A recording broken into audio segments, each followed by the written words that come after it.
अस्सलाम वालेकुम। मैं हूँ आपका कोर्स लेक्चरर यासिर फराज अब्बासी।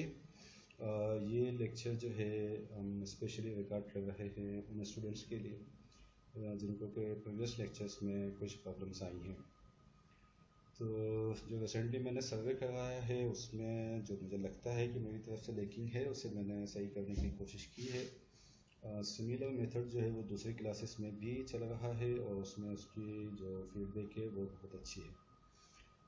जहाँ तक कि आपने नरेशन को बहुत लो रेटिंग जो है आपने प्रोवाइड की है, तो मैं नहीं समझता कि उससे बेहतर कोई और ऑप्शन हो सकता है। इंग्लिश में बहरहाल हमें जो है वो रहना है, और जहाँ तक इंग्लिश लेक्चर की बात है तो उसमें आई थिंक ये जो करंट मेथड है वो बेस्ट मेथड है। अच्छा जी, तो चूँकि कुछ स्टूडेंट्स को एक कंसर्न हो सकता है उनकी अपनी लैंग्वेज लेकिन की वजह से, तो ये लेक्चर मैं रिकॉर्ड कर रहा हूँ पर्टिकुलरली उर्दू में। इसमें साउंड का थोड़ा सा प्रॉब्लम आपको हो सकता है, लो वॉइस का। उसके लिए आपको ये करना है कि आप तो अगर प्रॉब्लम हो रही है वॉइस में तो आप लेक्चर को डाउनलोड करें और इसे रन करें VLC प्लेयर में। VLC प्लेयर में जब आप साउंड को 100% तक ले जाएंगे तो आई होप कि साउंड जो है वो आपको क्लियर आएगा। ऐसा मैं इसलिए कह रहा हूँ कि मेरे पास कोई इतनी जदीद टेक्नोलॉजीज़ नहीं है लेक्चर रिकॉर्ड करने के लिए। तो बहरहाल जो हमारा पहला लेक्चर था कोर्स आउटलाइन का, उसमें आई डोंट थिंक कि आपको कोई इतनी ज़्यादा प्रॉब्लम्स होंगी। इसमें कोई इतना ज़्यादा कॉम्प्लिकेटेड चीज़ें नहीं हैं, कोई कंसेप्ट नहीं हैं। इसमें हमने सिर्फ चीज़ों को लिस्ट आउट किया था कि हमारी प्लानिंग्स क्या हैं इस सेमेस्टर में क्लिनिकल फार्मेसी को स्टडी करने के लिए। 6 हमारे पास इसमें यूनिट्स हैं, जिसमें से मेन इनिशियल जो 3 यूनिट्स हैं इसमें सबसे ज़्यादा चीज़ें जो है वो कवर हो रही होंगी। ठीक जी, जो पहले जो यूनिट है इसमें ज़्यादातर चीज़ें इंट्रोडक्टरी टाइप की हैं, हम बहुत ज़्यादा डीप चीज़ों में नहीं जा रहे होंगे। लेकिन जहाँ मैं समझता हूँगा कि कोई चीज़ आगे जाके यूटिलाइज होनी है तो मैं उसको ओरिएंटेशन के साथ साथ उस सब्जेक्ट को थोड़ा सा डीप डिटेल में भी ले जाऊँगा ताकि हमारा इसी वक्त वो चीज़ कवर हो जाए। क्योंकि हम ऑलरेडी फेस कर रहे हैं पेंडेमिक सिचुएशन को, तो कोई पता नहीं कि आगे चीज़ें किस तरफ जा सकती हैं। तो ये सारे यूनिट्स हैं, आई डोंट थिंक कि इसमें आपको कोई प्रॉब्लम हो रही होगी। ठीक जी, ये हमने स्टार्ट कर रखा है, गाइडलाइंस हमने कर दी हैं और क्लिनिकल लिटरेचर एवेलुएशन हम करंटली कर रहे हैं। अच्छा, इसमें ये है कि ये ज़रूरी नहीं है कि हम इसी लिस्ट को जो है वो एज इट इज़ इसी ऑर्डर में फॉलो कर रहे होंगे। ये डिपेंड करता है हमारी नीड्स पे और इंफॉर्मेशन के फ्लो पे। फॉर एग्जांपल प्रीवियस लेक्चर्स में हमने स्टार्ट किया था general guidelines for clinical pharmacy.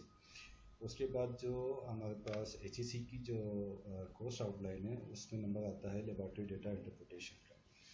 लेकिन क्लिनिकल लिटरेचर एवेलुएशन चूँकि रिलेटेड है गाइडलाइन से, इसलिए मैंने इसे स्टार्ट कर रहा था। ठीक जी, तो वन बाय वन हम इन टॉपिक्स पे इंशाल्लाह कंटिन्यू करते रहेंगे। और जहाँ तक उन लोगों को मसाइल हैं, कुछ लोगों को मसाइल हैं इंग्लिश नरेशन को समझने में और फॉलो करने में, तो उसके लिए हम इसी तरह से एक लेक्चर ऐसा जो है वो डिज़ाइन कर देंगे जिसमें प्रीवियस लेक्चर्स जो है वो कवर होते हुए हैं और जो मेन उसमें पॉइंट्स हैं वो हम लोग उसको समझ लें ताकि सारे स्टूडेंट्स के लिए उसमें आसानी हो जाए।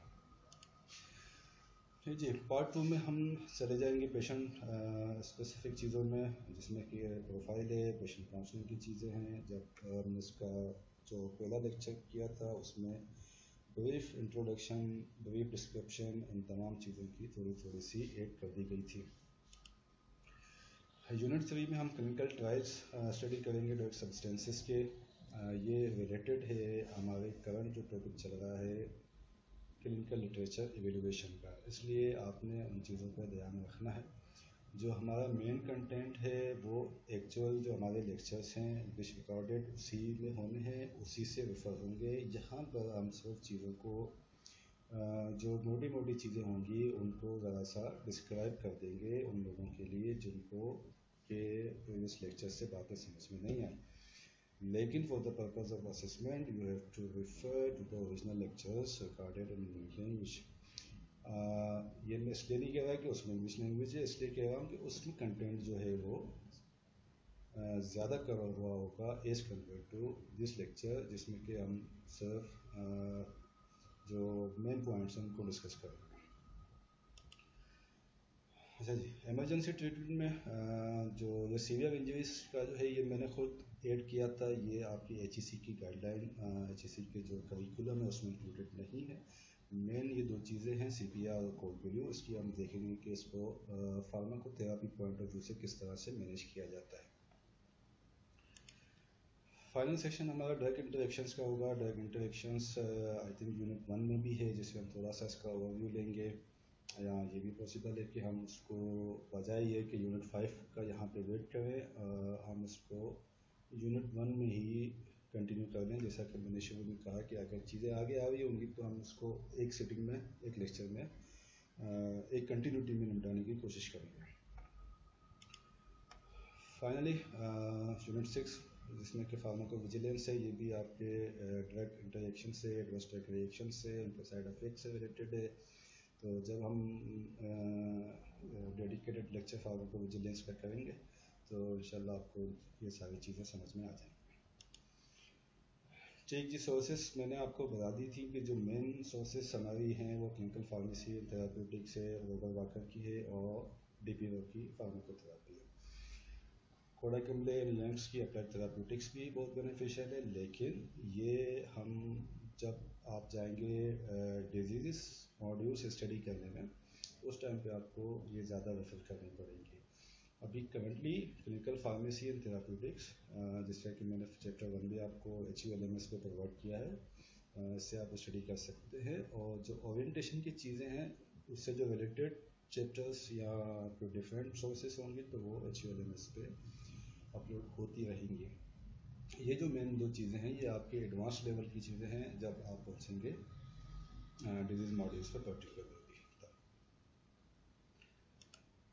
ठीक जी, तो असेसमेंट का आपको पता है कि किस तरह से होती है, अब किस तरह से होगी इसका कोई पता नहीं, तो हम मिलके इसका इंतज़ार करेंगे कि इसके बारे में क्या पॉलिसी बनती है।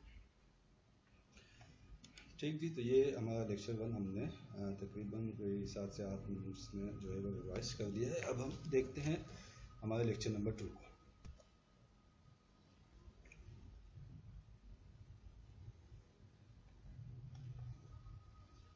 जी, तो लेक्चर नंबर 2 में हमने ब्रीफ इंट्रोडक्शन किया था क्लिनिकल फार्मेसी की फील्ड का। इसमें हमने ये बात की थी क्लिनिकल फार्मेसी की इवेलुएशन जो है वो किस तरह से हुई। तो फार्मेसी इटसेल्फ तो एक पुरानी फील्ड है, लेकिन क्लिनिकल फार्मेसी जो है वो कंपैरेटिवली न्यू फील्ड है। तो होता ये था कि 1960 में USA में 1960 में ये ऑब्ज़र्व किया गया कि जो हॉस्पिटल्स हैं, इनसाइड द हॉस्पिटल्स जो वार्ड्स हैं, उन वार्ड्स में मेडिसिन रिलेटेड प्रॉब्लम्स जो है वो बहुत आती थी। अब ये मेडिसिन रिलेटेड प्रॉब्लम्स जिनको कि हम मेडिकेशन एरर्स कहते हैं, ये क्या होते हैं, ये जब हम डिटेल में जाएंगे तो ये इटसेल्फ सेपरेट सब्जेक्ट है मेडिकेशन एरर्स का। आप यहाँ इतना समझ लीजिए कि पुअर कंट्रोल होता था मेडिकेशन सिस्टम पे। तो यहाँ से ये हुआ कि पहले चूँकि फार्मासिस्ट सेंट्रलाइज्ड होता था, जो उसकी ऑफिस, जो उसकी हॉस्पिटल फार्मेसी वगैरह होती थी वो उसी में सेटिंग के बैठा रहता था। तो यहाँ से ये नीड जनरेट हुई कि फार्मासिस्ट जो है वो डिसेंट्रलाइज्ड होने लगा और अपनी ऑफिस या अपनी हॉस्पिटल फार्मेसी से उठ के जो है वो वार्ड्स में जाने लगा ताकि मेडिसिन को प्रॉपर्ली मैनेज कर सके। तो इस तरह से जो फार्मासिस्ट वार्ड्स में गया वो एक्चुअली क्लिनिकल फार्मासिस्ट नहीं था, लेकिन वो फार्मासिस्ट था और उसने जाके वार्ड में जाके काम उसने शुरू किया और वो काम होते होते उसकी ट्रांजिशन हो गई क्लिनिकल फार्मेसी में। ठीक जी, तो इस तरह से वो जो स्टार्टिंग करने वाले जो फार्मासिस्ट थे उन्होंने जो है अपनी एसोसिएशन बनाई, American college of clinical pharmacy, European school of clinical pharmacy, इस तरह के जो ऑर्गेनाइजेशंस हैं वो वजूद में आती रहीं और आस्ते आस्ते ये फील्ड जो है मज़ीद ग्रो करती रही। Documented value of clinical pharmacy से मुराद ये है कि जब यहाँ से हमारे पास फार्मासिस्ट ने काम स्टार्ट किया वार्ड्स में जाके, तो यहाँ से यहाँ तक का जब हमने डेटा को इवेल्यूएट किया गया तो उस डेटा में फार्मासिस्ट के वार्ड में मौजूद होने के बहुत सारे बेनिफिट्स जो है वो सामने आए। इस तरह से क्लिनिकल फार्मेसी की जो वैल्यू है वो डॉक्यूमेंटेड हो गई। अच्छा जी, अब क्लिनिकल फार्मेसी मैं फिर 1980s में आके एक कंसेप्ट उठा फार्मास्यूटिकल केयर का। इस फार्मास्यूटिकल केयर को हम आगे चल के मज़ीद डिफ़ाइन करेंगे। तो ये जो कंसेप्ट जब फार्मास्यूटिकल केयर का आया, तो इस फार्मास्यूटिकल केयर के कंसेप्ट ने सपोर्ट किया क्लिनिकल फार्मेसी के एग्जिस्टेंस को।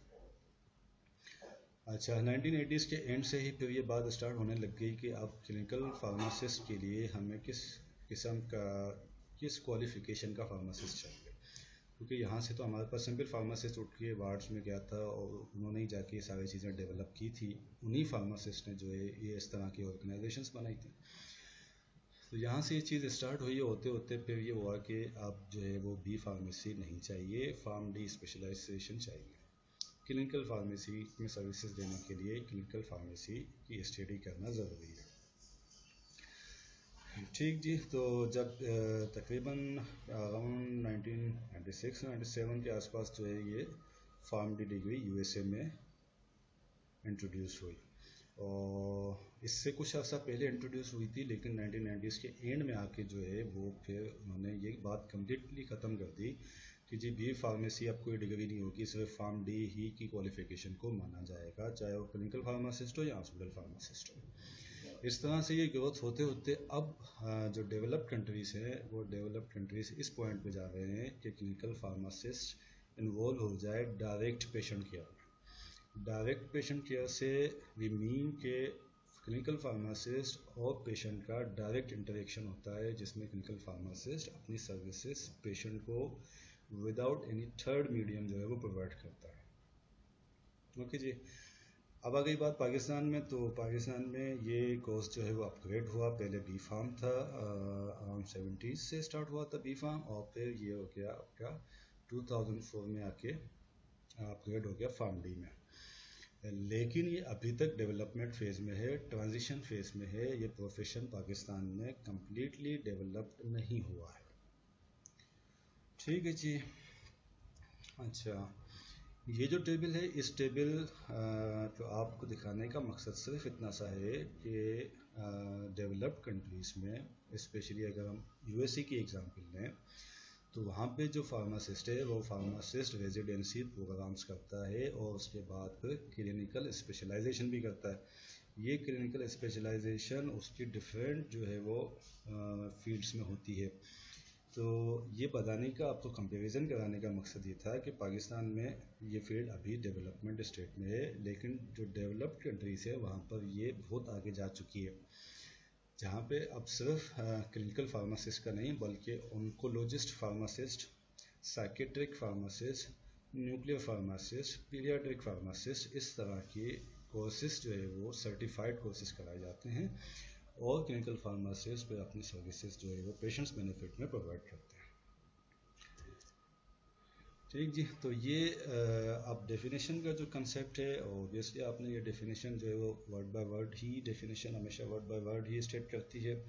कंसेप्ट इसका ये है कि ये फार्मेसी का एरिया है और साइंस कहलाती है, साइंस एंड प्रैक्टिस बोथ, जिसमें कि प्रॉपर मेडिकेशन यूज़ हो रहा हो, रेशनल मेडिकेशन यूज़ हो रहा हो, जो भी मेडिकेशन यूज़ हो रही हो उसके पीछे साइंस हो, जस्टिफिकेशन हो, रेशनलिटी प्रोवाइड की जा रही हो, इस काम को कहते हैं क्लिनिकल फार्मेसी। अब इसकी दो डेफिनेशंस हैं। डेफिनेशन यानी कि एक शॉर्ट डेफिनेशन है, एक लॉन्ग डेफिनेशन है। दोनों डेफिनेशंस जो है वो American college of clinical pharmacy की कंस्ट्रक्ट की हुई हैं। शॉर्ट डेफिनेशन आपने देख ली। लॉन्ग डेफिनेशन में आप देखें कि लॉन्ग डेफिनेशन आपको HULMS पे मैंने जो इसका डॉक्यूमेंट प्रोवाइड किया है, उस डॉक्यूमेंट में आप देख सकते हैं कि बहुत लॉन्ग डेफिनेशन है, जिसमें कि डिस्क्रिप्शन भी आती है डिफरेंट टर्म्स में। तो इस लॉन्ग डेफिनेशन में जो डिफरेंट टर्म्स आ रही हैं, जैसा कि pharmaceutical care, optimal patient outcomes, medication optimization, ये देखें मेडिकेशन ऑप्टिमाइजेशन, फार्मास्यूटिकल केयर या ऑप्टिमल पेशेंट आउटकम्स, ये जो टर्म्स अब इस डेफिनेशन में आई हैं, इन टर्म्स को हमने आगे चल के डिस्क्राइब किया है। तो सबसे पहले फार्मास्यूटिकल केयर। फार्मास्यूटिकल से वी मीन के वो केयर जो कि क्लिनिकल फार्मासिस्ट डायरेक्टली प्रोवाइड करता है पेशेंट को। ठीक है। अब जब फार्मासिस्ट ये डायरेक्ट केयर प्रोवाइड करता है पेशेंट को, तो वो केयर किस तरह की होती है? वो केयर इस तरह की नहीं होती कि वो पेशेंट के जो है वो पाँव दबाएगा या फिर उसको उठा के इधर उधर घुमाता पड़ेगा। वो जो केयर है वो मेडिकेशन रिलेटेड है। जो पेशेंट मेडिकेशंस ले रहा है, जो मेडिकेशंस वो ले रहा है, उस मेडिकेशन से रिलेटेड जो डायरेक्ट और responsible provision clinical pharmacist provide करेगा उसे कहते हैं फार्मास्यूटिकल केयर। अब ये केयर देने के बाद ऐसा नहीं है कि बस ये केयर देने के बाद फार्मासिस्ट जो है वो भविष्य जिम्मा हो गया। फार्मास्यूटिकल केयर देने के बाद पेशेंट्स की क्वालिटी ऑफ लाइफ भी इम्प्रूव होनी चाहिए। ठीक है, यही बातें इस फार्मास्यूटिकल केयर की डेफिनेशन में लिखी हुई हैं।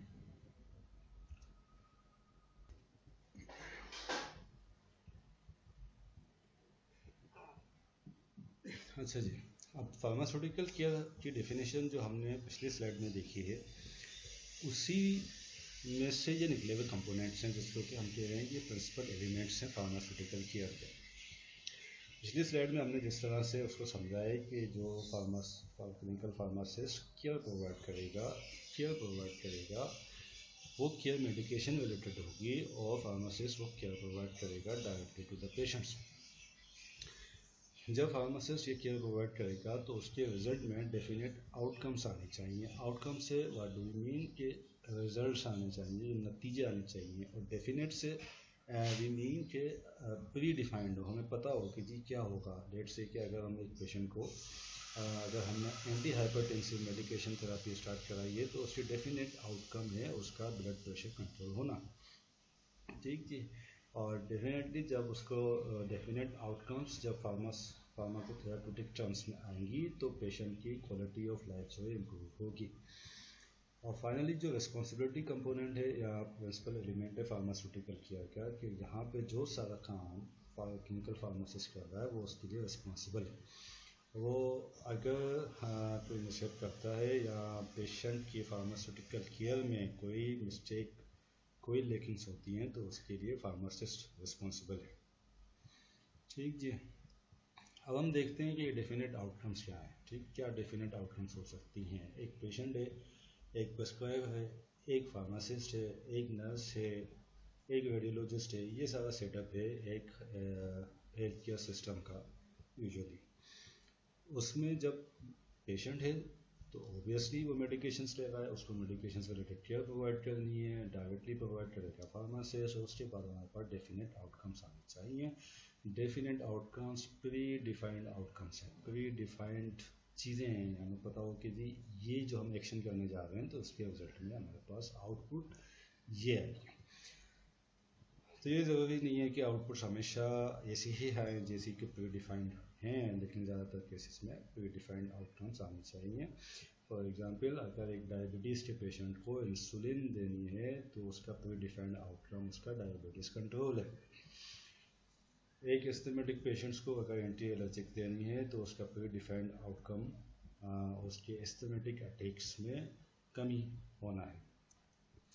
तो देखते हैं कि जी आउटकम्स क्या है। अच्छा जी, ये जो आउटकम्स हैं ये दो टाइप्स के, प्राइमरी आउटकम्स हैं और अदर इम्पोर्टेड आउटकम्स हैं। प्राइमरी आउटकम्स वो आउटकम्स हैं जो कि लाजमी चाहिए होते हैं, ये बुनियादी हैं, इनसे जो है वो हम हट नहीं सकते। अदर इम्पोर्टेंट आउटकम्स वो आउटकम्स हैं जो कि प्राइमरी आउटकम से रिलेटेड है।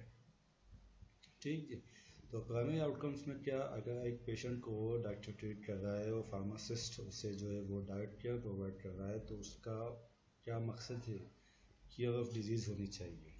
जो पेशेंट को डिजीज़ है उस पेशेंट को उस डिजीज़ से निजात मिलनी चाहिए। फॉर एग्जांपल बैक्टीरियल इन्फेक्शन, अगर किसी को रेस्पिरेटरी ट्रैक्ट इन्फेक्शन हुआ है, अगर किसी को सेप्टिसीमिया यानी कि ब्लड इन्फेक्शन हुआ है तो उसका जो केयर ऑफ डिजीज़ उसका प्राइमरी आउटकम है कि बैक्टीरियल इन्फेक्शन उसका क्लियर हो जाए। अच्छा, रिडक्शन और एलिमिनेशन ऑफ सिम्टम्स एक और आउटकम है। अब लेट से अगर रोमेटाइड आर्थराइटिस का एक पेशेंट है तो वो चंद दिनों की मेडिसिन से ठीक तो नहीं होगा। उसको हम ये तो नहीं कह सकते कि जी इसको क्योर ऑफ डिजीज़ हो जाएगी, ये लॉन्ग टर्म डिजीज़ है, लाइफ लॉन्ग डिजीज़ है, उसको चलती रहेगी। लेकिन क्या कर सकते हैं, आप डिजीज़ को तो नहीं कम कर सकते, डिजीज़ को ख़त्म तो नहीं कर सकते। क्योर ऑफ डिजीज़ हमारा एक प्राइमरी आउटकम था, लेकिन जब ये प्राइमरी आउटकम को हम अचीव नहीं कर पा रहे तो हमारा दूसरा जो लेट से कि HIV इन्फेक्शन है, एड्स का इन्फेक्शन है, ये भी कोई जो लंबा चलता है, 12-13 साल चलता है, अगर वो ठीक हो गया तो पेशेंट हो गया, और ज़्यादातर केसेस में नहीं होता। तो इट मीन्स कि क्योर ऑफ डिजीज़ बहुत सारी डिजीज़ में नहीं है, लेकिन हमारा जो प्राइमरी आउटकम्स एक हो सकता है वो है रिडक्शन और एलिमिनेशन ऑफ सिम्टम्स। यानी कि अगर रोमेटॉइड आर्थराइटिस का पेशेंट है तो उसको जो उसके जॉइंट्स में जो पेन है उसको किसी तरह से कम किया जा सके। उसके जो जब वो सुबह उठता है और उसके जो हाथों के पंजे वगैरह अकड़े हुए होते हैं और वो जिस तकलीफ़ से गुजरता है उस तकलीफ़ को जो है वो कम किया जा सके, या अगर उसको डिज़ीज़ रहती है तो रहे, लेकिन सिम्टम्स को कम्प्लीटली एलिमिनेट करने का टारगेट किया जाता है। और आउटकम क्या है, ये अरेस्टिंग और slowing of the progression of disease. यानी कि अगर एक कार्डियक पेशेंट है तो अब कार्डियक पेशेंट में जो प्रॉब्लम्स हो चुकी हैं वो तो हो चुकी हैं, अगर ये उसकी डिज़ीज़ फर्दर जो है वो ख़राब होती है तो इट मीन्स कि वो कार्डियक अरेस्ट की तरफ जाएगा, उसको हार्ट अटैक हो जाएगा।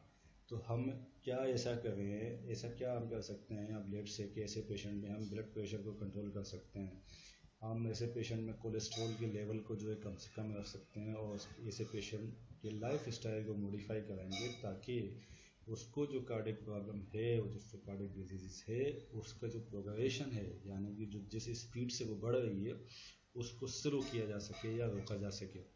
दूसरी मिसाल है इसके डायबिटिक के पेशेंट। अब डायबिटिक एक पेशेंट को अब हो गया तो उसको लाइफ लॉन्ग उसको चलेगा अनटिल अनलेस कि अगर वो प्री डायबिटीज़ के स्टेज से निकलना आया हो। ओके, तो अब अगर डायबिटीज़ के पेशेंट्स में उसकी ग्लूकोज लेवल को प्रॉपर्ली कंट्रोल नहीं किया गया तो पॉसिबिलिटी है कि वो विद इन फ्यू ईयर्स में उसकी किडनीज जो है वो फेलियर की तरफ चली जाएंगी, या उसको इसी तरह से और रिलेटेड प्रॉब्लम्स हो जाएंगी। जैसा कि आपको पता है कि डायबिटीज़ के पेशेंट में आँखें ख़राब हो जाती हैं, नर्व्स ख़राब हो जाती हैं, किडनीज ख़राब हो जाती हैं। तो ये प्रोग्रेशन है, इस प्रोग्रेशन को अगर स्लो किया जाएगा तो पॉसिबिलिटी है कि डायबिटीज़ का पेशेंट 30 साल तक भी नॉर्मल लाइफ जीता रहे और उसको कोई और प्रॉब्लम ना हो। लेकिन अगर इसको स्लो डाउन ना किया गया तो डायबिटीज़ का patient within few years ही बहुत सारी कॉम्प्लिकेशंस पे चला जाएगा। ठीक जी। फाइनली आपके पास प्रिवेंटिंग या डिजीज़ और सिम्टम, ये आपके एक डिजीज़ से रिलेटेड अगर कोई दूसरी डिजीज़ होती है आपस में एसोसिएटेड है तो उसको प्रिवेंट करने भी एक प्राइमरी आउटकम है। ठीक जी। तो दूसरे इम्पोर्टेंट आउटकम्स क्या हैं कि पेशेंट जिस डिजीज़ स्टेट में है वो एग्जैजरेट ना हो, एग्रीविएट ना हो, उसके सिम्टम्स फर्दर जो है ख़राब ना हो, यानी कि चीज़ों को कॉम्प्लिकेट होने से बचाना है। अगर क्योर ऑफ डिजीज़ पॉसिबल नहीं है तो चीज़ों को कॉम्प्लिकेट होने से बचाना है। जो ट्रीटमेंट जा रही है उसके एडवर्स इफेक्ट्स को कम करना भी एक इम्पोर्टेंट आउटकम है। फॉर एग्जांपल अगर कैंसर का पेशेंट है, उसकी कीमोथेरेपी चल रही है, तो आपको पता है कि कीमोथेरेपी जो है वो इटसेल्फ पेशेंट की लाइफ को कुछ प्रोलॉन्ग तो कर देती है, लेकिन उसके जो साइड इफ़ेक्ट्स हैं वो बहुत ही ज़्यादा ये समझ लें कि अनबियरेबल टाइप के हैं। ठीक जी। तो ट्रीटमेंट के जो साइड इफ़ेक्ट्स हैं उनको कम करना, कम से कम रखना इम्पोर्टेंट आउटकम्स में आता है। कॉस्ट इफेक्टिव थेरापी सही हो, ऐसा ना हो कि अगर एक पेशेंट जो है वो 2000 रुपीज़ उसकी पर मंथ थेरापी आती है और उस थेरापी में उसको जो थेराप्यूटिक बेनिफिट मिलता है वो थेराप्यूटिक बेनिफिट अगर उसको 1500 रुपीज़ पर मंथ में मिल सकता है तो उसे कॉस्ट इफेक्टिव थेरापी प्रोवाइड करनी है, ये इम्पोर्टेंट आउटकम है। फाइनली पेशेंट्स की क्वालिटी ऑफ लाइफ, जैसे कि हमने कैंसर के एग्जाम्पल में हमने बात की कि ट्रीटमेंट से उसकी क्वालिटी ऑफ लाइफ जो है वो डिस्टर्ब हो जाती है, तो इसको किस तरह से मेंटेन करना चाहिए ये भी एक इम्पोर्टेंट आउटकम है। ठीक जी। तो एक हमने टर्म देख लिया आउटकम्स क्या होती हैं, मेडिकेशन आउटकम्स क्या होती हैं, फार्मास्यूटिकल केयर का हमने थोड़ा सा देख लिया, आगे जाके हम उसको देख लेंगे। बाकी हुई कि आपके medication related problems medication related problems क्या क्या हो सकती हैं। ये प्रॉब्लम हो सकती है कि अनट्रीटेड इंडिकेशन हो, यानी कि पेशेंट को उस चीज़ की मेडिकेशन दी जा रही हो जिसका कि उसको प्रॉब्लम ही ना हो, उसको डिजीज़ ही ना हो, उसको मसला ही ना हो। फॉर एग्ज़ाम्पल डायबिटीज़ का एक पेशेंट है, उसकी ग्लूकोज कंट्रोल में रहती है, ठीक है जी, और ग्लूकोज उसकी कंट्रोल में रहती है, लेकिन उसको सॉरी मैं ज़रा गलत किया कि अनट्रीटेड इंडिकेशन है, यानी कि इंडिकेशन मौजूद है लेकिन उसे ट्रीट नहीं किया जा रहा। तो लेट्स से कि डायबिटीज़ का पेशेंट है और शुगर कंट्रोल तो उसका नॉर्मल रहता है, लेकिन उसका ब्लड प्रेशर भी हाई है, तो उसे कंटिन्यूसली डायबिटीज़ की थेरेपी दी जा रही है, लेकिन उसका ब्लड प्रेशर जो है उस तरफ ध्यान नहीं दिया जा रहा, या अगर उसको कोई वो इन्फेक्शन वगैरह हो गया वो इंडिकेट नहीं होगा। तो वो इंडिकेशन जिस जिस डिजीज से पेशेंट गुजर रहा है लेकिन उसको ट्रीटमेंट नहीं दी जा रही है, उसे कहते हैं untreated indication. Treatment without indication वो बात हो गई जो कि मैं पहले कर गया था कि अगर हम डायबिटीज़ के पेशेंट की एग्जांपल ले लें, जो दूसरा डायबिटीज़ का पेशेंट है उसका ग्लूकोज कंट्रोल में रहता है, लेकिन उसको ग्लूकोज डायबिटीज़ की ट्रीटमेंट के साथ साथ जो है वो हाइपरटेंसिव ट्रीटमेंट भी दी जा रही है, हालांकि उसको हाइपरटेंशन का कोई इशू ना हो, ठीक है जी। ये और बात है कि उसको प्रिवेंटिव वगैरह के लिए दी जा रही हो, लेकिन ऐसी चीज़ें हैं जहाँ पर कि पेशेंट को नीड सिर्फ 2 मेडिसिन की हों, 2 इंडिकेशन 2 डिजीज़ से रिलेटेड हों, और उसको मेडिसिन 4 से 5 चीज़ों की दी जा रही है, उसको कहते हैं ट्रीटमेंट विदाउट इंडिकेशन। और ये है मेडिकेशन रिलेटेड प्रॉब्लम। ये इसको आइडेंटिफाई करना काम है क्लिनिकल फार्मासिस्ट का, और फिर इसको रिजॉल्व भी करना है। इम्प्रॉपर ड्रग सिलेक्शन से मुराद ये है कि जो ड्रग की कैटेगरी है वो तो डिजीज़ को टारगेट करने के लिए सही सेलेक्ट की गई हो, लेकिन जो उसकी फर्दर जो थेरेप्यूटिक क्लास है उसे प्रॉपरली ना आइडेंटिफाई किया गया। ठीक जी, लेट्स से कि अगर डायबिटीज़ पेशेंट है, डायबिटीज़ पेशेंट में आपको पता है कि 2 टाइप्स के जो है वो पेशेंट को प्रॉब्लम होती है, और आप ये जाके देखेंगे जब आप डिजीज़ मॉडल स्टडी करेंगे, उसमें एक उसका डे टाइम का ग्लूकोज डिस्टर्ब होता है और एक उसमें नाइट टाइम का ग्लूकोज डिस्टर्ब होता है। इसी तरह से जो उसकी थेरेपी है वो भी इस तरह से ही डिज़ाइन की हुई है कि वो दोनों को टारगेट करे या दोनों में से किसी एक को टारगेट करे। तो अगर एक डायबिटीज़ पेशेंट है वो जब सुबह को उठता है तो उसका जो ग्लाइसेमिक लेवल है वो डिस्टर्ब होता है, लेकिन अगर उसे ट्रीटमेंट दी गई नाइट टाइम की ग्लूकोज मेंटेन करने की, तो इट मीन्स ये ड्रग सिलेक्शन इम्प्रॉपर है। सब थेरेप्यूटिक डोजेज से भी मीन के डोज बनता है 500 मिलीग्राम बीडी, और उसको डोज दिया जाएगा 250 मिलीग्राम बीडी, तो ये सब थेरेप्यूटिक डोजेज है। या 500 मिलीग्राम ओडी दिन में एक बार दिया जाएगा, तो ये भी सब थेरेप्यूटिक डोजेज है। तो इस तरह से जो मेडिसिन है वो अपना इफेक्ट जो है वो प्रोड्यूस नहीं कर पाएगी। इसका जो कन्वर्स है वो है ओवर डोजेज के 500 मिलीग्राम बीडी का डोज है और 500 मिलीग्राम टीडीएस का डोज दिया जाएगा, तो ये गैर ज़रूरी है। जो डिफाइंड डोज है उससे ज़्यादा दिया जा रहा है तो साइड इफ़ेक्ट्स भी और उसके पेशेंट को ज़्यादा होंगे। तो ये भी एक मेडिकेशन रिलेटेड प्रॉब्लम है जिसे कि आइडेंटिफाई करना है क्लिनिकल फार्मासिस्ट ने और फिर उसे रिजॉल्व करना है। सही, नॉन एडेरेंस हम कहते हैं उस चीज़ को कि आपने पेशेंट को कहा कि जी ये 2 मेडिसिन हैं, आपने 2 सुबह खानी है, 2 शाम खानी है, 5 दिन तक खानी है। पेशेंट ने क्या किया कि सिर्फ 2 दिन मेडिसिन लेके बाकी दिन छोड़ दी, तो इट मीन्स को नॉन एडेरेंस पे है, ठीक जी। या अगर आपने उससे 500 मिलीग्राम एंटीबायोटिक का डोज कहा था, तो वो ये कहे कि जी क्योंकि मेरे स्टमक में प्रॉब्लम हो गया तो मैंने बस लाइट डोज ले लिया, मैंने 250 मिलीग्राम ले लिया, तो ये भी नॉन एडेरेंस में आता है, ठीक जी। अच्छा, ये चीज़ें जो है वो जो लाइफ लॉन्ग डिजीज़ हैं, लॉन्ग टर्म जो डिजीज़ है उसमें ज़्यादा प्रॉब्लम करती है। लेट्स से कि हाइपरटेंसिव पेशेंट है, तो उसे जो आपने एंटी हाइपरटेंसिव का जो डोज बताया वो उसे कंटिन्यू पेशेंट ने लेना है। अगर वो बीच में 2 दिन मेडिसिन नहीं खाता, अगर 3 दिन नहीं खाता, फिर 5-6 दिन खा लेता है, तो इट मीन्स कि वो नॉन एडेरेंस पे है, वो एडहेर नहीं है उस प्लान से जो कि उसको उसके डॉक्टर ने या क्लिनिकल फार्मासिस्ट ने बना कर दिया। ठीक जी, तो नॉन एडेरेंस क्लिनिकल फार्मासिस्ट जो है वो आइडेंटिफाई करेगा और आइडेंटिफाई करके उसको रिजोल्व करने की कोशिश करेगा। सिमिलरली एडवर्स ड्रग रिएक्शन, अगर एक प्रिस्क्रिप्शन में 7 मेडिसिन हैं तो 7 मेडिसिन में आपस में कोई किसी किस्म का इस तरह से इंटरेक्शन ना हो रहा हो कि एक ड्रग दूसरे ड्रग की एफिकेसी को, उसके फ़ायदे को कम कर रही हो या उसके नुकसान को बढ़ा रही हो, ठीक जी। और ड्रग इंटरेक्शन भी इसी के एग्जाम्पल में आता है कि आपस में इंटरेक्ट करके उसको एम्पलीफाई कर रही हैं चीज़ें। एडवर्स ड्रग रिएक्शन ड्रग का अपना रिलेटेड रिएक्शन है उसकी फिजियोलॉजी फार्माकोलॉजी वगैरह से।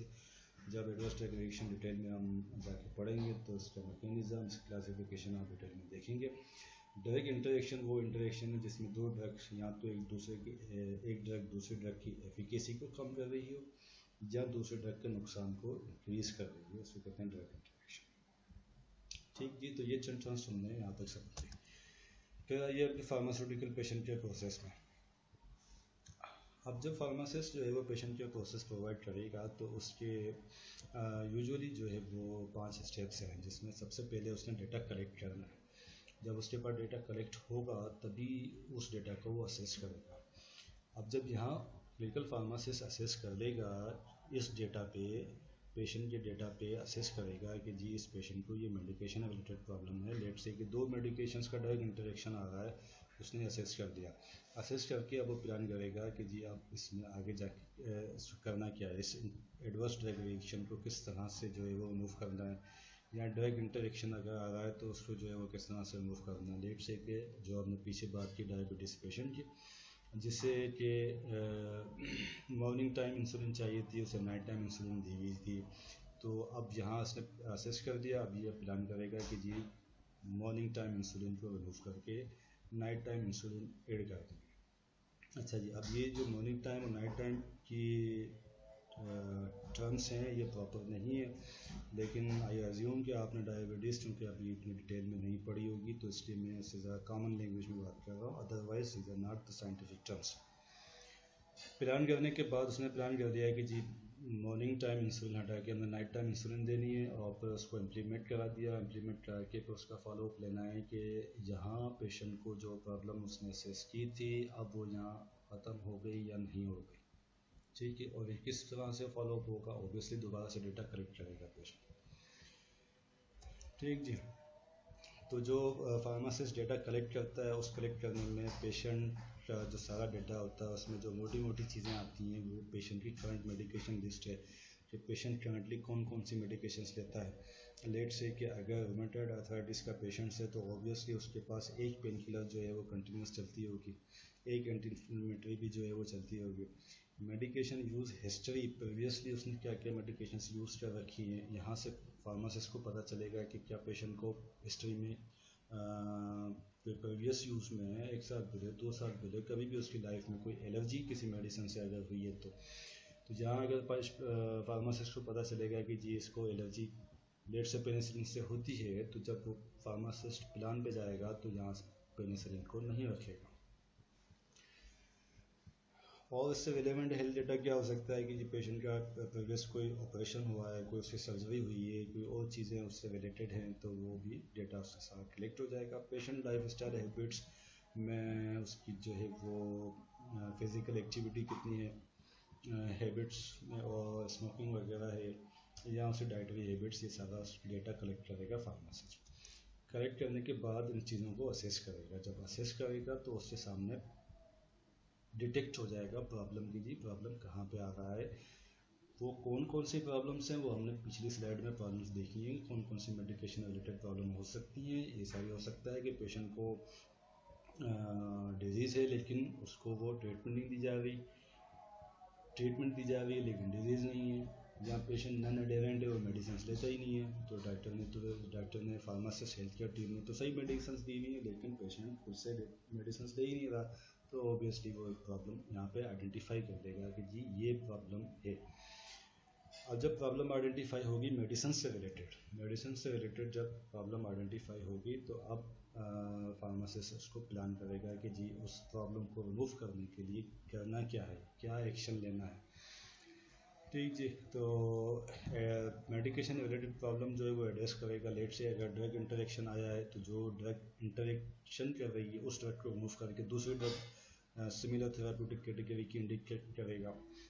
मेडिकेशन थेरापी को ऑप्टिमाइज़ करना होगा। अब लेट से कि अगर पेशेंट को एक डिज़ीज़ है उसके लिए तो उसको मेडिकेशन मिल रही है, लेकिन जो दूसरी डिज़ीज़ थी वो टाइमली आइडेंटिफाई नहीं, उसको ट्रीटमेंट उसकी नहीं मिल रही थी, जिसकी वजह से मेडिकेशन रिलेटेड प्रॉब्लम आया, तो यहाँ पे फार्मासिस्ट जो है वो उसको ऑप्टिमाइज़ करेगा।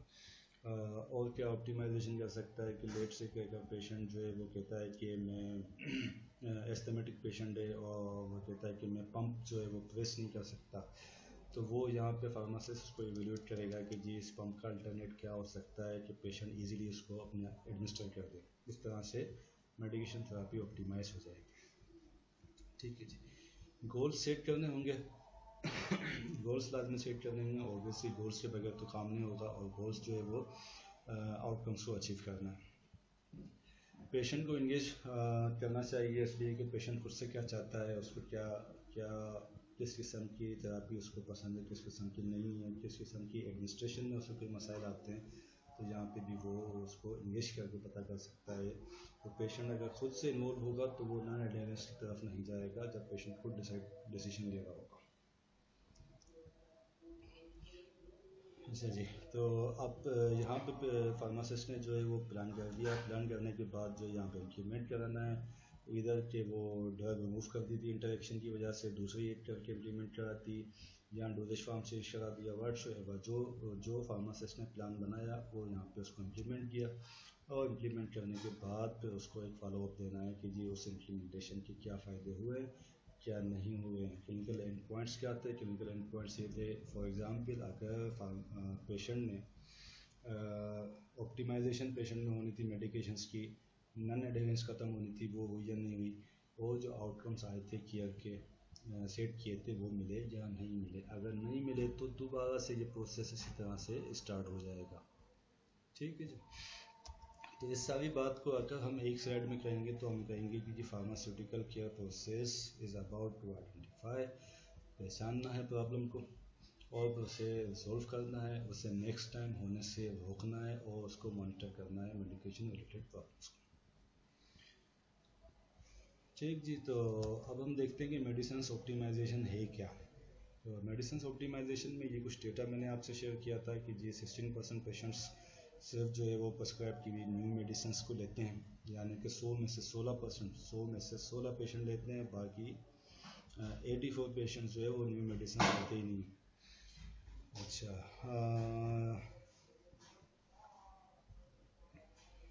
10 दिन के बाद जब मेडिसिन स्टार्ट हुई तो उसके 10 दिन के बाद ऑलमोस्ट 1/3 पेशेंट जो है वो नॉन एडेरेंट हो जाते हैं, यानी कि मेडिसिन लेना ही छोड़ देते हैं, और जो 2/3 पेशेंट्स होते हैं वो किसी न किसी तरह के मेडिकेशन एरर्स से एक्सपोज हो जाते हैं। मेडिकेशन एरर्स यानी कि डोज गलत लिख दिया, किसी दूसरे पेशेंट की मेडिकेशन थी किसी दूसरे मेडिकेशन को चली गई, मेडिकेशन कोई प्रिस्क्राइब करनी थी कोई किसी और ब्रांड का नाम लिख दिया, तो इस तरह के मेडिकेशन एरर्स से एक्सपोज हो जाते हैं।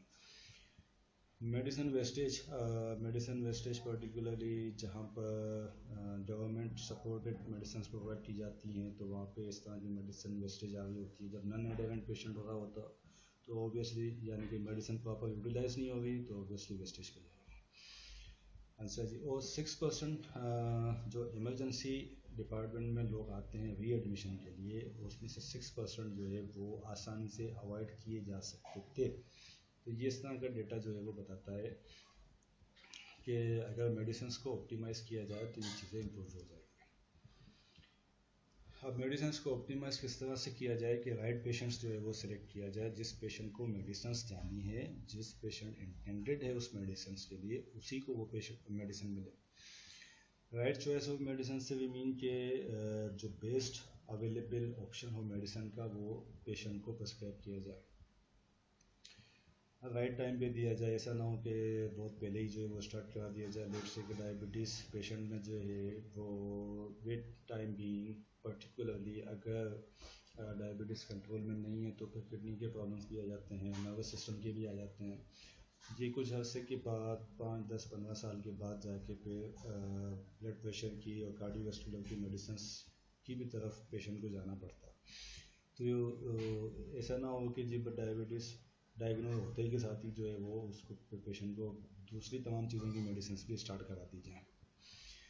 आउटकम्स को इम्प्रूव किया जाए। हमने पीछे बहुत सारी चीज़ें देखी, जब मेडिकेशन रिलेटेड प्रॉब्लम्स रिमूव हो जाएंगे तो आउटकम इम्प्रूव हो जाएगी। मेडिसिन पेशेंट करेक्टली ले रहा हो, avoid taking medicine, I think ये सही नहीं है। हाँ, इसको ये भी एक पॉइंट है कि जो नॉन एडेरेंस है उसे भी जब हम हटाएंगे, उस फैक्टर को रिमूव करेंगे, पेशेंट की एडेरेंस को इम्प्रूव करेंगे, तो मेडिसिन ऑप्टिमाइजेशन हमें मिल जाएगी। और इस तरह से मेडिसिन की जो वेस्टेज है वो भी रिड्यूस हो जाएगी और मेडिसिन की सेफ्टी भी जो है वो इंक्रीज़ हो जाएगी। ये सारे काम जो है ये फार्मासिस्ट ने मॉनिटर करने होते हैं कि ये क्लिनिकल फार्मासिस्ट का काम है कि वो मेक श्योर करे कि ये चीज़ें हो रही हैं, ये स्टेप्स एग्जिस्ट कर रहे हैं। जब ये एग्जिस्ट करेंगे तो मेडिसिन जो है वो ऑप्टिमाइज हो जाएगी। अच्छा, एक और टर्म होती है मेडिसिन मैनेजमेंट, वो एक डिफरेंट टर्म है, और मेडिसिन ऑप्टिमाइजेशन जो है वो एक डिफरेंट टर्म है। ठीक जी, तो अभी तक आपने जो बातें देखी हैं स्लाइड्स में और जो सुनी है मुझसे, उसके हिसाब से अब आपको ये स्लाइड जो है वो आपको ये बावर कराना चाहती है कि पेशेंट केयर प्रोसेस में क्या क्या चीज़ें जो है वो ज़रूरी हैं। लेट्स से कि अगर आप क्लिनिकल फार्मासिस्ट बनने जा रहे हैं तो आपको किन किन चीज़ों की नॉलेज होनी चाहिए, डिजीज़ की हो, ड्रग थेरापी की हो, और ड्रग थेरापी के साथ साथ जो दूसरी चीज़ें जो लोग इस्तेमाल करते हैं अपनी सेल्फ ट्रीटमेंट के लिए, उनका भी आपको पता हो कि उसमें क्या है क्या नहीं है, उसे खाने से क्या क्या नुकसान हो सकते हैं वगैरह वगैरह, ये आपको पता हो। लेबोरेटरी और डायग्नोस्टिक्स टेस्टिंग आपको पता हो, एक फार्मासिस्ट को पता होनी चाहिए पेशेंट केयर के लिए, क्योंकि पेशेंट प्रोफाइल को जब वो स्टडी करेगा, डेटा कलेक्ट करेगा, तो उसे ये सारी चीज़ें समझ में आनी चाहिए। ठीक जी, क्लिनिकल साइड के बाद फिर ड्रग इन्फॉर्मेशन उसे सब पता हो। थेरापेटिक प्लानिंग स्किल्स जो है वो ज़रूरी हैं, क्योंकि पीछे जब वो पेशेंट का डेटा कलेक्ट करके उसे असिस्ट करके उसने प्लान करना है, तो अगर प्लानिंग प्रॉपर नहीं होगी तो ऑब्वियसली दोबारा से कोई ना कोई मेडिकेशन प्रॉब्लम आ सकती है। पेशेंट मॉनिटरिंग स्किल्स ऑब्वियसली जब एक प्लान जो है इम्प्लीमेंट किया है, तो इम्प्लीमेंट करने के बाद ये स्किल्स होनी चाहिए क्लिनिकल फार्मासिस्ट में कि वो पेशेंट को मॉनिटर कर सके।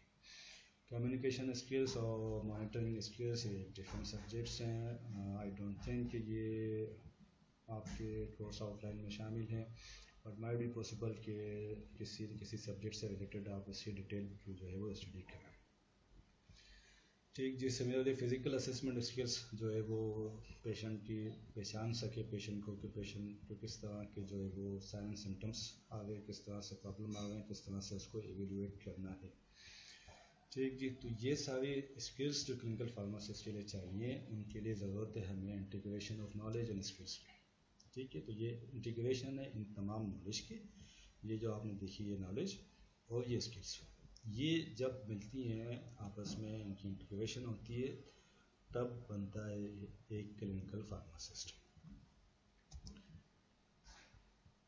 ठीक जी, मेडिकेशन थेरापी मैनेजमेंट भी जो है वो रेंज सर्विसेज ही जो कि फार्मासिस्ट प्रोवाइड करता है as an medication therapy expert individual patient को। उसका पर्पस होता है ताकि ऑप्टिमाइज़ किया जा सके थेराप्यूटिक आउटकम्स को, और डिटेक्ट किया जा सके प्रॉब्लम्स को, और उन्हें नेक्स्ट टाइम होने से प्रिवेंट किया जा सके। ठीक जी, तो यहाँ पे हमने ये बात की थी कि मेडिकेशन थेरापी मैनेजमेंट एक नया कंसेप्ट है जो कि रिप्लेस करता है फार्मास्यूटिकल केयर को। ठीक जी, लेकिन फार्मास्यूटिकल केयर जो है वो चूँकि वो इनिशियल कंसेप्ट था, अभी तक वो कंसेप्ट जो है वो एग्जिस्ट करता है, लेकिन मेडिकेशन थेरापी मैनेजमेंट उसी तरह का एक कंसेप्ट है, थोड़ा सा मॉडिफाइड है, और ये पॉसिबिलिटीज़ हैं कि आगे जाके फार्मास्यूटिकल केयर प्रोसेस को रिप्लेस कर देगा मेडिकेशन थेरापी मैनेजमेंट।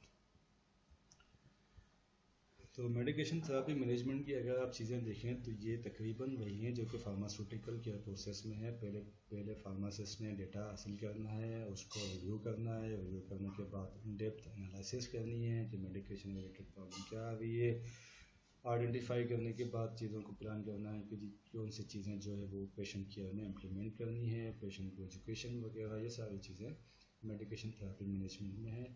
और जो पॉइंट्स लिखे हुए हैं आई थिंक सेल्फ एक्सप्लेनेटरी हैं। मेन चीज़ मैंने आपको ये बता दी कि अगर फार्मास्यूटिकल केयर प्रोसेस आपको समझ में आ गया है तो मेडिकेशन थेरापी मैनेजमेंट उसी से रिलेटेड कंसेप्ट है। ठीक जी, तो ये जो सारे पॉइंट्स हैं जो कि आप कह लें कि एलिमेंट्स हैं मेडिकेशन थेरापी मैनेजमेंट के, इसको अगर आप कंपेयर करें फार्मास्यूटिकल केयर प्रोसेस से तो आप मेरी बात से एग्री करेंगे कि एमटीएम सिर्फ एक नया कंसेप्ट है, स्लाइटली मॉडिफाइड है, और वो मॉडिफिकेशन भी जब आप इसको डीप में स्टडी करेंगे तो आपको पता चलेगी। Otherwise these are the same concepts. अच्छा जी, तो ये लिस्ट हमने बनाई थी क्लिनिकल फार्मेसी सर्विसेज में क्या क्या शामिल होते हैं। फार्मास्यूटिकल केयर और MTM हमने देख लिया, थेराप्यूटिक ड्रग मॉनिटरिंग या क्लिनिकल फार्माकोकाइनेटिक सर्विसेज एक सर्विस है क्लिनिकल फार्मेसी की।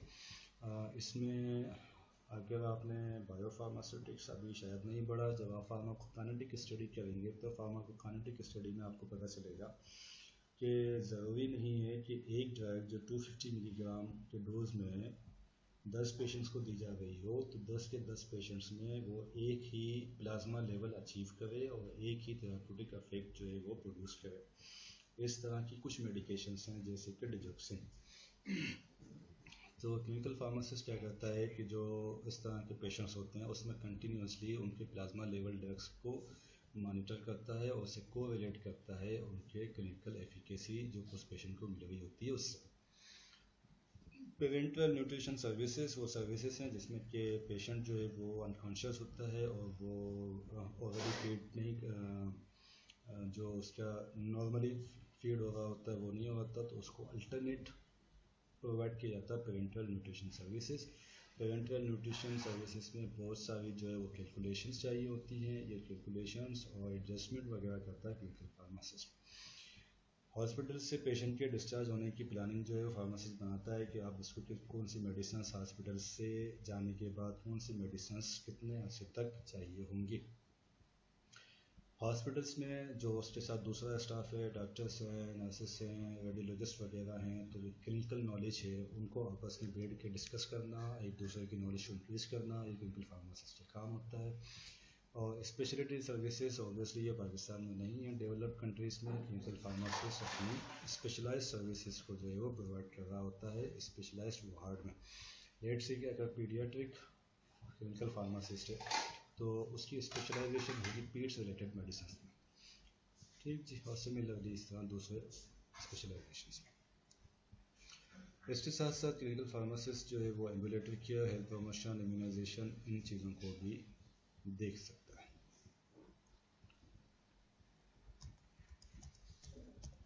हाँ सर जी, इसमें हमने स्लाइड कंपैरिजन जो है प्रोवाइड किया था डिफरेंट फार्मेसी सर्विसेज का। आई थिंक ये सेल्फ एक्सप्लेनेटरी है, इसमें आपको पता है कि इंडस्ट्रियल फार्मासिस्ट का क्या रोल है, कम्युनिटी फार्मासिस्ट का क्या रोल है, एक हॉस्पिटल फार्मासिस्ट क्या करता है। सिंपल सी बात में अगर हम क्लिनिकल फार्मासिस्ट को डिफ्रेंशिएट करें दूसरे फार्मासिस्ट से तो हम कहेंगे कि क्लिनिकल फार्मासिस्ट इन्वॉल्व होता है डायरेक्ट पेशेंट केयर में और कोई फार्मासिस्ट इन्वॉल्व नहीं होता डायरेक्ट पेशेंट केयर में, राइट। फाइनली हमने क्लिनिकल फार्मासिस्ट का कंपैरिजन दूसरे हेल्थ केयर रिलेटेड जो प्रोफेशंस हैं उससे किया था, और इसमें जो पॉइंट्स दिए हुए हैं ये भी सेल्फ एक्सप्लेनेटरी हैं। अगर हम क्लिनिकल फार्मासिस्ट को कंपेयर करेंगे दूसरे हेल्थ केयर प्रोफेशनल से तो हम सिंपल एक सेंटेंस में ये कह सकते हैं कि क्लिनिकल फार्मासिस्ट एक्सपर्ट होता है ड्रग नॉलेज में, ठीक। और जो दूसरी नॉलेज डिजीज़ की, थेरापी की, स्किल्स वगैरह जो पिछली स्लाइड में आपने देखी हैं उन सबको इंटीग्रेट करता है। लेकिन अगर हम सिंपल करेंगे तो क्लिनिकल फार्मासिस्ट एक्सपर्ट होता है ड्रग्स में और वो डायरेक्टली इन्वॉल्व होता है पेशेंट केयर में, ठीक जी। ये इसकी समरी, और आई थिंक बाकी चीज़ें मैंने सारी एक्सप्लेन कर दी। ये चैप्टर आपको HUL पे मिल गया।